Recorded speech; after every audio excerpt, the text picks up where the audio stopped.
Hi so Warcraft Warcraft basically world of Warcraft नाम से एक वीडियो गेम है। 2016 को ये फिल्म रिलीज़ की गई थी। मैंने अभी रिसेंटली ये नेटफ्लिक्स पे देखी। आप इसको एप्पल अमेजोन प्राइम पे भी देख सकते हो। ये हिंदी डब में भी अवेलेबल है, सो अगर आपको इंग्लिश में नहीं देखना आप इसको हिंदी में भी देख सकते हो। वॉरक्राफ्ट है क्या? जैसे मैंने पहले बताया कि वर्ल्ड ऑफ वॉरक्राफ्ट करके एक फैंटेसी एक्शन बेस्ड एक वीडियो गेम है। वीडियो गेम बोलो, कंप्यूटर गेम बोलो, रोल प्लेइंग गेम है, आरपीजी। सो ये जॉनरा आपको, एंड ऑब्वियसली जो मैं मूवी की बात करूँगा वो भी इसी सेम जॉनरा पे है, फैंटेसी एक्शन। सो वॉरक्राफ्ट फिल्म जो 2016 में बनी गई है, इसके डायरेक्टर है डंकन जोन्स। डंकन जोन्स कौन है? Duncan Jones the very famous directors जो जिन्होंने काफ़ी अच्छी फिल्में, साईफाई और इस तरह से रिलेटेड काफ़ी थ्रिलर ड्रामा टाइप की मूवीज़ बनाई हैं हॉलीवुड में। एक रिकमेंडेशन मैं ज़रूर दूंगा about Duncan Jones. Source code मुझे पर्सनली बहुत अच्छी लगी थी। थोड़ा टाइम लूप बेस्ड थ्रिलर है, आप वो ज़रूर इन्जॉय कीजिए। And in case you want मैं सोर्स कोड के बारे में बात करूँ, रिव्यू दूँ डिटेल में, so please mention that in the comments below and I will post that soon. Now let's talk about Warcraft. Warcraft का वर्ल्ड कैसा है, यूनिवर्स कैसा है? सर्टनली एक्शन है, फैंटेसी है। सो व्हेन वी से फैंटेसी, इसमें सिर्फ ह्यूमन नहीं और भी अलग अलग क्रीचर्स आते हैं, जैसे कि एल्फ्स, ड्वार्फ्स, ऑक्स और ओगर्स, बेसिकली जो डीमन जैसे दिखते हैं। रोबोट जैसे हम हल्क को पहचानते हैं, जैसे उसी कद काठी के काया के स्पीशीज हैं डेमन्स की। Now when I say demons, I'm restricting myself to call this demon क्योंकि ये demon as such नहीं है। When we say demon we think of certain creatures जो hell से आ रहे हैं, नहीं, ऐसा कुछ नहीं है। इनकी एक डिफरेंट वर्ल्ड है, एक ही वर्ल्ड में ये सारे रहते हैं अलग अलग तरह से। तो दे आर मोर लाइक, मैं बोलूँगा राक्षस या दानव टाइप के। दे आर ह्यूज, उनके दांत निकले हुए हैं। या दे आर ह्यूज। फिजिकली वो ह्यूमन से ज़्यादा ताकतवर है। तो ये एक वर्ल्ड है। जब मैं इस वर्ल्ड के बारे में बात कर रहा हूँ तो ऑब्वियसली इसमें कुछ ड्रैगन्स भी उड़ रहे हैं, कुछ एल्फ्स भी है, राक्षस हैं। तो थोड़ा बहुत आपको Lord of the rings, game of thrones की भी आपको याद दिलाएगी। सो व्हेन आई से गेम ऑफ थ्रोन्स, उसमें ह्यूमंस ज़्यादा थे, बाकी और स्पीशीज़ कम थे। लॉर्ड ऑफ द रिंग्स में बहुत सारे स्पीशीज़ थे।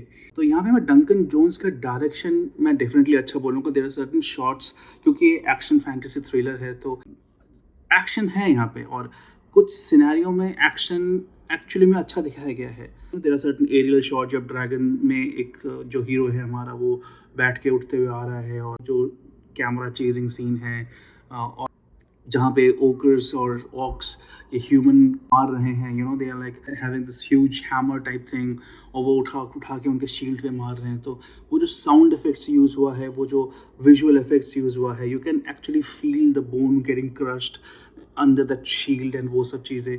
तो वो डायरेक्शन एंड सिनेमाटोग्राफी में बहुत अच्छी बोलूँगा। वो action scenes are good.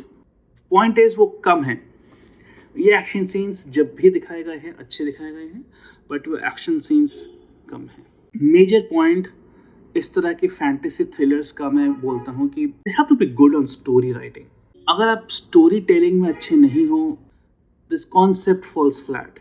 Fantasy में आपको सब कुछ दिया जाता है, स्पेशली वो सारी चीज़ें जो एज अ किड हमें अच्छी लगी हैं। बचपन से हमें दंत कथाएं अच्छी लगती है, लॉर्ड्स अच्छे लगते हैं, दानव, राक्षस, उड़ते हुए ड्रैगन्स, जादू, ये सारी चीज़ें हमें अच्छी लगती है। घुड़सवार में एक हीरो आ रहा है तलवार लेके, वो सब चीज़ें अच्छी लगती है हमें, है ना। ये सारी चीज़ें हैं इस फिल्म में। जिसने ये गेम खेली है दे कैन विजुअलाइज इट, और जिसने गेम नहीं भी खेली है they can go it blind. आप तब भी इसको रिलेट कर सकते हो कि वो जो एक्शन सीन्स की बात कर रहा हूँ वो डेफिनेटली आपका क्यूरोसिटी, आपका इंटरेस्ट बांध के रखेगा। बट वो इतना है नहीं, वो सिर्फ एक लिमिटेड टाइम के लिए है।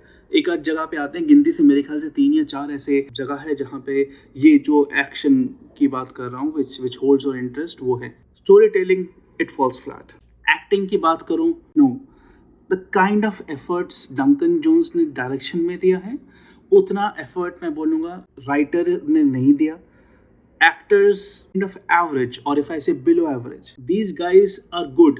इन्होंने और भी वाइकिंग नाम की एक सीरीज आई थी, उसमें भी जो मेन हीरो है उसने काम किया। जो एक्ट्रेस है शी इज प्रिटी, बट इसको इतना यूज नहीं किया गया। Acting perspective she is not there. Overall concept wise it's good, storytelling wise it falls flat, direction wise it's good, production design budget technical aspect it all good, storytelling में क्योंकि it falls flat. In fact मैं बोलूँगा first half it still managed to hold my interest, second half it couldn't, जबकि second half में ही climax का scene है, major लड़ाई है, but it couldn't hold my interest. Warcraft अगर आपने मूवी देखी है आप बताइए, are you able to resonate और relate to what I am saying here, mention your thoughts on the comments below. और अगर आपने Warcraft का गेम खेला है सो Warcraft का गेम आपको कैसा लगा, और game based video games based या कंप्यूटर गेम बेस्ड आपको जो सीरीज़ या मूवीज़ जो अडेप्टेड फॉर्म में आती हैं, मेरे ओपिनियन से इट यूजुअली फॉल्स फ्लैट. बहुत कम ऐसे मैंने गेम बेस्ड मूवीज़ देखी हैं या सीरीज़ देखी हैं जो कि अच्छा कर गई. टूम रेडर couldn't do well, है ना. ऐसे बहुत सारे और मूवीज़ हैं, मारियो आई थी बीच में. These are all fall flat. इतना कुछ खास नहीं लगा मुझे. It's a curse to adapt a video game into movies. As a 90s kid जिसने वीडियो गेम बहुत खेला है, Tekken, Mortal Kombat, ये सारी I want to see them in movies and series. Live adaptation देखना चाहता हूँ मैं. But that's me. If, like I said, if you resonate to whatever I'm saying, please press like, and अगर आपकी कुछ और opinion है, आप मेरे thought को expand करना चाहते हो या कुछ और कहना चाहते हो, mention that in the comments below. और अगर आपको मेरे इस तरह के reviews और अच्छे लगते हैं और देखना चाहते हो, so feel free to watch my other videos on this channel, and for that please press subscribe and share with your friends जिसको ये मूवी में इंटरेस्ट है या वीडियो गेम बेस्ड मूवीज़ के बारे में और जिससे बात करना चाहते हो. That's all from me now. Thank you so much. Wait for my next review.